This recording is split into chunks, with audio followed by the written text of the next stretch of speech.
Hello students, welcome to my class. আজি আমি 7.4 এক্সাৰসাইজৰ question number 4 ৰ পৰা স্টাৰ্ট কৰিম। ঠিক আছে, তো প্ৰথম question 4 টো লৈছো। ABCD চতুৰ্ভুজৰ AB আৰু CD যথাক্ৰমে হ্ৰস্বতম আৰু দীৰ্ঘতম বাহু। তো হ্ৰস্বতম মানে আটাইতকৈ সৰু বাহু আৰু দীৰ্ঘতম মানে আটাইতকৈ দীঘল বাহু। ঠিক আছে, ABCD চতুৰ্ভুজৰ AB বাহুটো আটাইতকৈ চুটি বুলি কৈছে আৰু CD বাহুটো আটাইতকৈ দীঘল বাহু বুলি কৈছে চাৰিটা বাহুৰ ভিতৰত। ঠিক আছে, এতিয়া দেখুৱাব লাগে যে A কোণটো C কোণতকৈ ডাঙৰ আৰু B কোণটো D কোণতকৈ ডাঙৰ, এইটো আমি দেখুৱাব লাগে। ঠিক আছে, তো প্ৰথমতে আমি যি দিয়া আছে তাক লিখি ললো। গিভেন ABCD চতুৰ্ভুজৰ AB আৰু CD ক্ৰমে হ্ৰস্বতম আৰু দীৰ্ঘতম বাহু দেখুৱাব লাগে। Angle A is greater than angle C আৰু angle B is greater than angle D। তো অংকন এটা কৰি লৈছো আমি, AC আৰু BD সংযোগ কৰা হ'ল। ইয়াতে আমি AC আমি সংযোগ কৰি ললো আৰু BD সংযোগ কৰি ললো। তো এতিয়া প্ৰথমতে আমি AC টো সংযোগ কৰা হ'ল। এই AC টো সংযোগ কৰাৰ পিছত আমি কি পালো সেইটো আমি চাওঁ। আমি AC সংযোগ কৰাৰ পিছত আমি দুটা ত্ৰিভুজ পাই আছো। এটা ত্ৰিভুজ হৈ গ'ল ABC আৰু এটা ত্ৰিভুজ হৈ গ'ল ADC। ঠিক আছে, তো প্ৰথমতে ত্ৰিভুজ ABC কৰিম। এতিয়া ত্ৰিভুজ ABC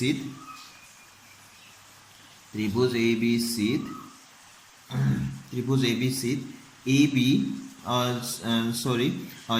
AB টো আটাইতকৈ এতে গোটেই চতুৰ্ভুজটোত আমাক কি কৈছিলে যে AB টো আটাইতকৈ চুটি বাহু আৰু CD টো আটাইতকৈ দীঘল বাহু, নহয় জানো? তো AB is less than BC হ'ব। AB সাইডটো AB টো আটাইতকৈ এই চাৰিটা বাহুৰ ভিতৰত AB টো আটাইতকৈ চুটি, গতিকে AB বাহুটো BC বাহুতকৈও চুটি হ'ব। আটাইতকৈ চুটি মানে গোটেইকেইটাতকৈ চুটি। তো BC এই ত্ৰিভুজ ABC তেতিয়া আমি লক্ষ্য কৰোঁ ত্ৰিভুজ ABC এই BC বাহুটো AB তকৈ দীঘল হ'ব, নহয় জানো? তো আমি এইটো লিখিম যে BC is greater then AB। কিয় হয়? যিহেতু AB হ্ৰস্বতম। তো আমি ইয়াতে লিখি দিম হ্ৰস্বতম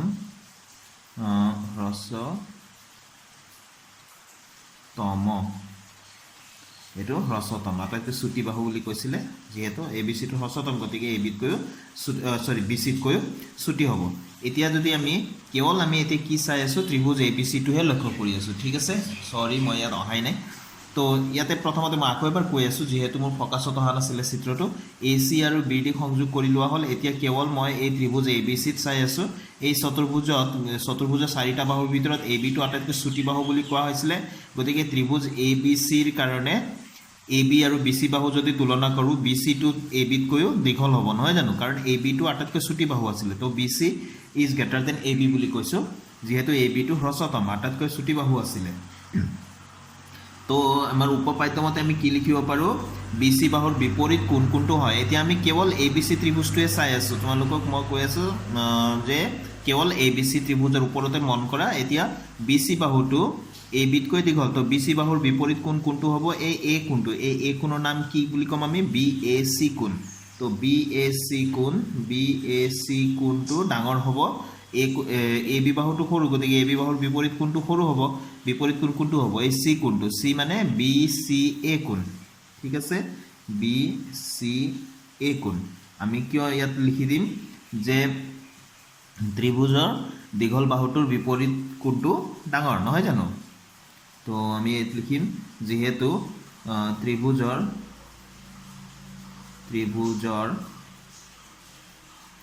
দীৰ্ঘতম বাহুৰ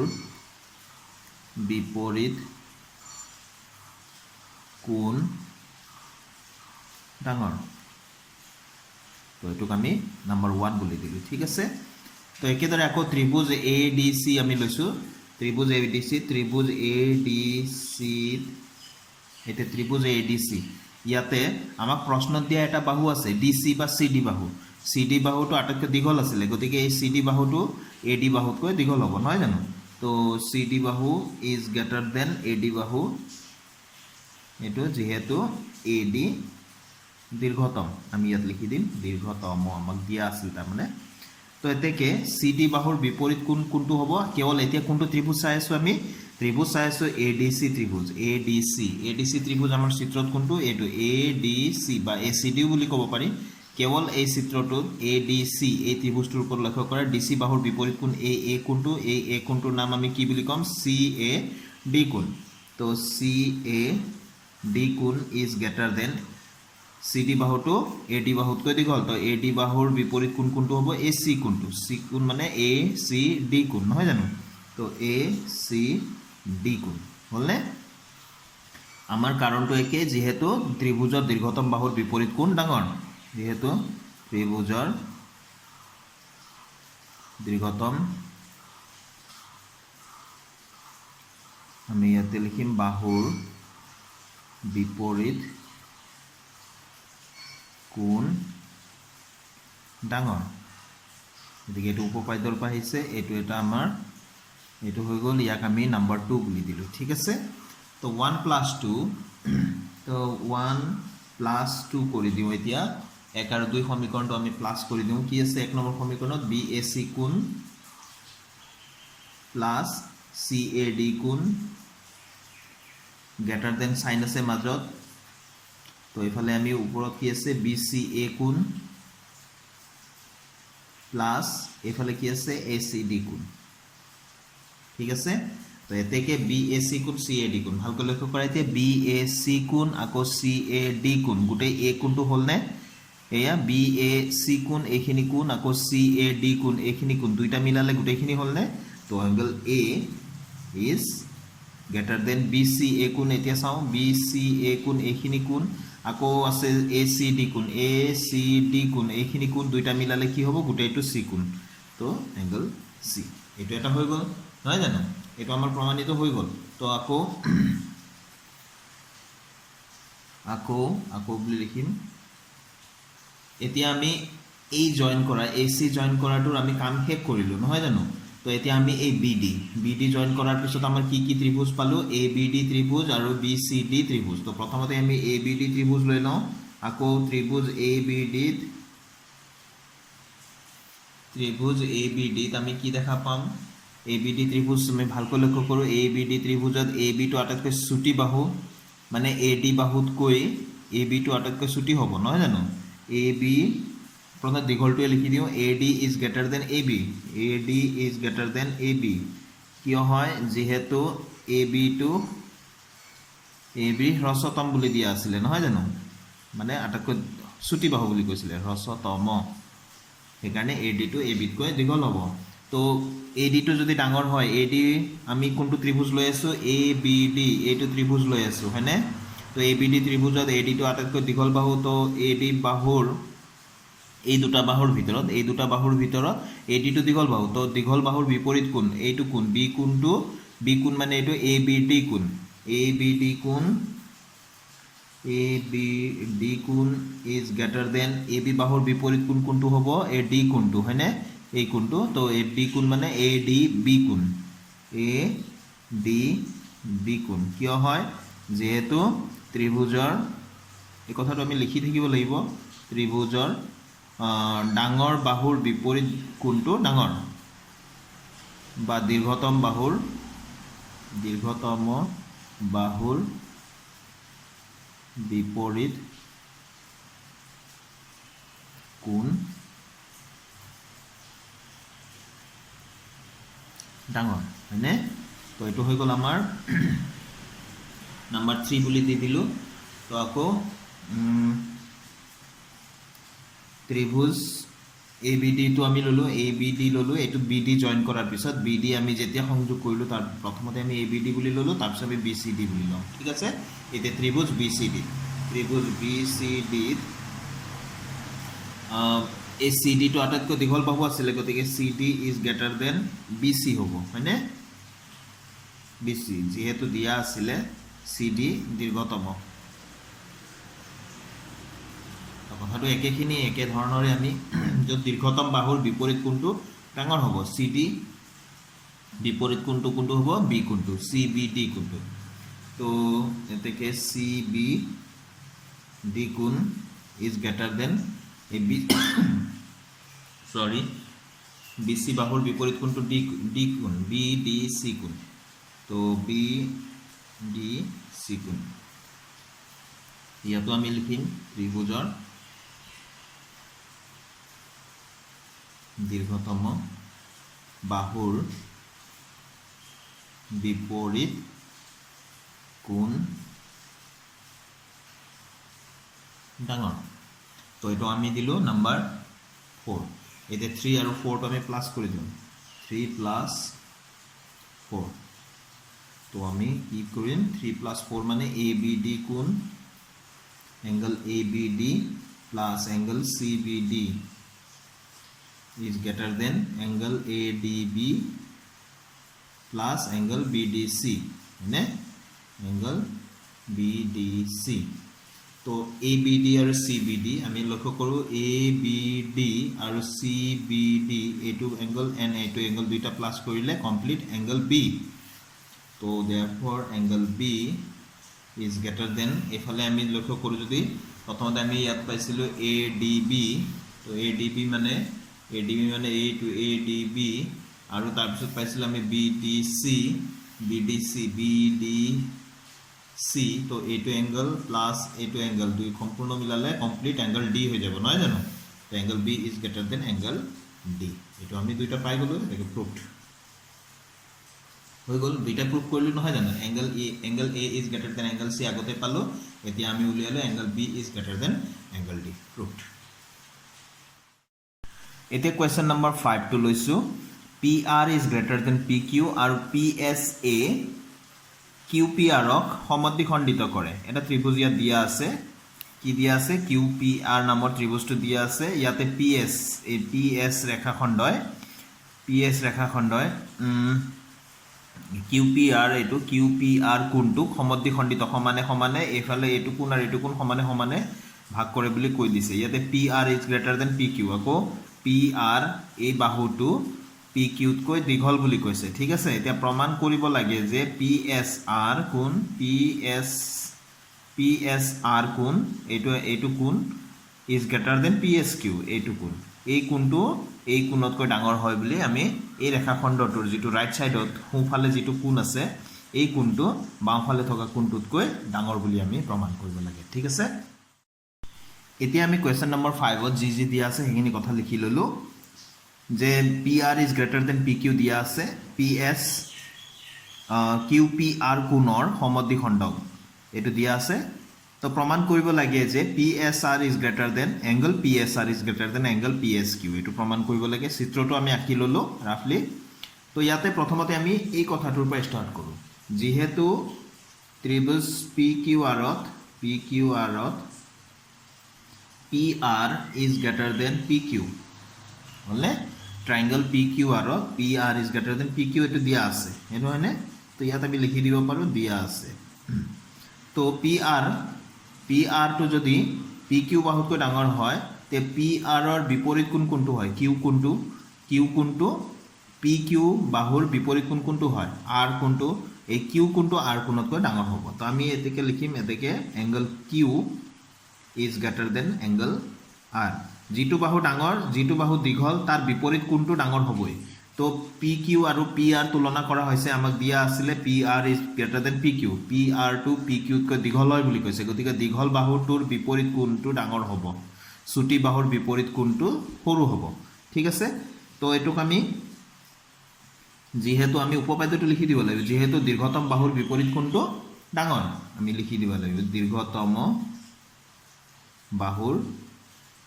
বিপৰীত কোণ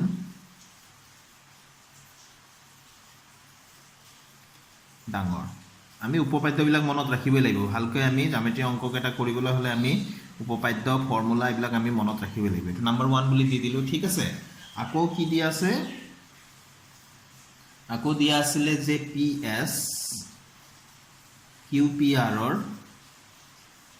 QP P to লিখিবলৈ থাকি গল QPR ৰ this one is P QPR ৰ সমদ্বিখণ্ডক মানে এই কোণটো সমানে দুভাগ কৰে সমদ্বিখণ্ডক তো এতেকে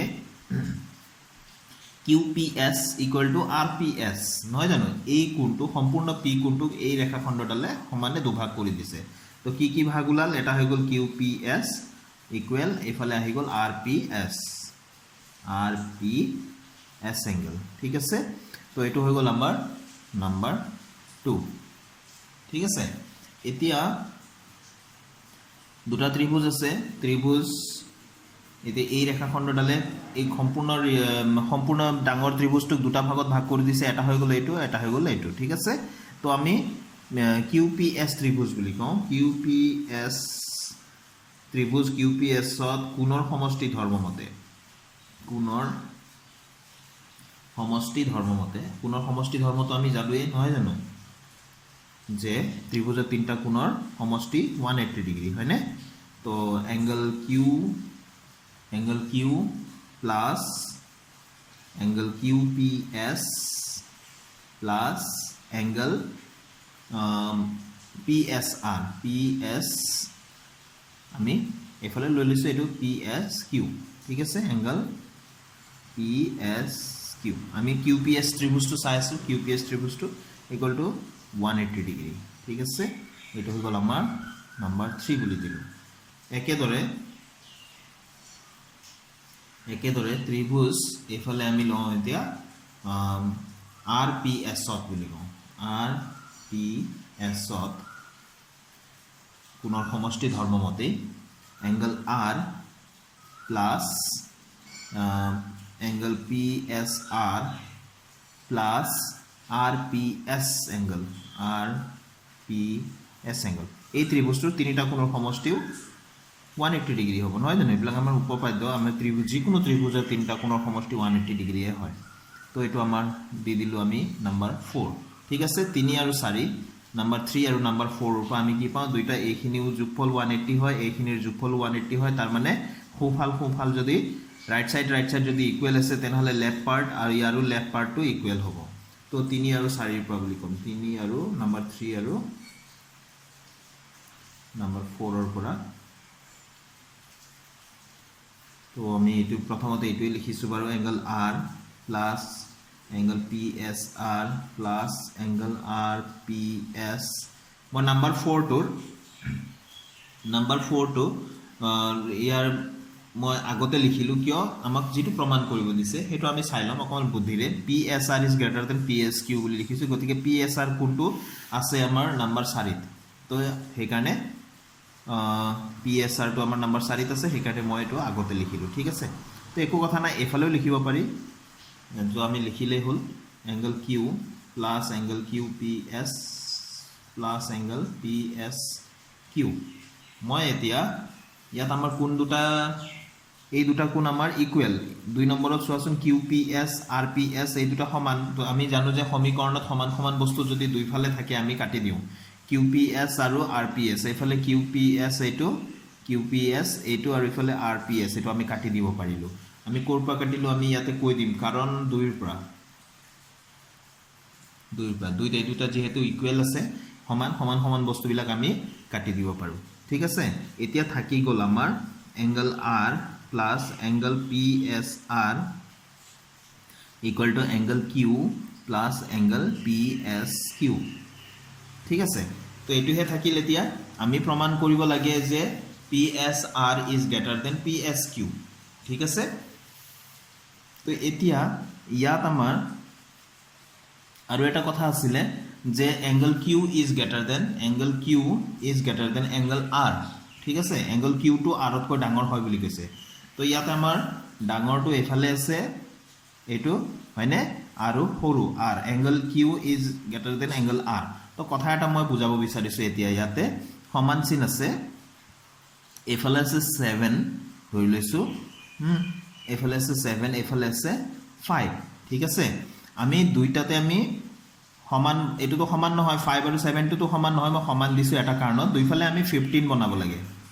ঠিক আছে আমি কি বনাব লাগে 15 তো 15 সমান 15 হয় 5 ৰ লগত আমি কিমান প্লাস কৰিম 15 হ'বলৈ হলে নিশ্চয় 10 প্লাস কৰিম আৰু 7 ৰ লগত কিমান প্লাস কৰিম তো 8 প্লাস কৰিম তো আমি দেখিলো যে জিফালে সৰু আছিল হেফালে ডাঙৰ দিলো আৰু জিফালে ডাঙৰ আছিল আগৰ পৰাই হেফালে আমি এইফালে দিয়াতকৈ সৰু দিব লগা হল দেখিছা তো আমাৰ 5 is less than 7 তো 5 ৰ ফালে যেটো আমি প্লাস কৰিলো হেইটো কি হ'ব লাগিব 7 ৰ লগত যেটো প্লাস কৰিম তাতকৈ ডাঙৰ হ'ব লাগিব হয়নে তো আমাৰ ইয়াত কৈছিলে যে Q is greater than R Q to R তকৈ ডাঙৰ আমি ওপৰত ইকুৱেশ্যন নম্বৰ 1 ত আমি উলিয়াই থৈছো Q is greater than R তো আমাৰ কিউটো আৰতকৈ ডাঙৰ তো এইফালে কিউৰ ফালে যিটো থাকিব এই এংগলটো কি হ'ব এই আৰৰ সৈতে যিটো এংগলটো আছে তাতকৈ সৰু হ'ব লাগিব ঠিক আছে তো ইয়াতে যেনেকৈ 7 to 5 তকৈ ডাঙৰ কিন্তু 7 ৰ ফালে যিটো আমি যোগ কৰিম আৰু 5 ৰ ফালে যিটো যোগ কৰিম 15 হ'বলৈ তেনেহ'লে 5 ৰ ফালে আমি বেছি দিব লাগিব 7 ৰ ফালে কম দিব লাগিব নহয় জানো তো আমি এটুক ধৰা এটুক আমি ইকুৱেশ্যন নম্বৰ দি দিলো এটু 5 তো আমি এতিয়া 1 আৰু 5 ৰ পৰা 1 আৰু 5 ৰ পৰা এই দুটা তুলনা কৰি পাম এক নম্বৰটো মানে এইটো angle Q is greater than angle R এইটো এংগল 1 বুলি আমি ইকুৱেশ্যন নম্বৰ 1 বুলি দি থৈছিলো নহয় জানো তো কিউটো যদি আৰতকৈ ডাঙৰ হয় তেনেহ'লে পি এছ আৰটো মানে কিউটো যদি আৰতকৈ ডাঙৰ তাৰমানে আৰটো যদি কিউতকৈ সৰু হয় তেনেহ'লে আৰৰ সৰুটোৰ ফালে যিটো কোণ আছে এই কোণটো ডাঙৰৰ ফালে যিটো কোণ আছে তাতকৈ ডাঙৰ হ'বই লাগিব তো কি লিখিম angle P S R is greater than angle P S Q নিশ্চয় বুজি পাইছা এটো প্ৰমাণিত হ'ল প্ৰুভড এতিয়া আমি 7.4 এক্সাৰসাইজৰ অন্তিমটো কোৱেশ্চন 6 নম্বৰটো লৈছো ইয়াত কৈছে যে দেখুৱা যে এডাল ৰেখাত নথকা কোনো বিন্দুৰ পৰা ৰেখাখণ্ডলৈ টনা আটাইবোৰ ৰেখাখণ্ডৰ ভিতৰত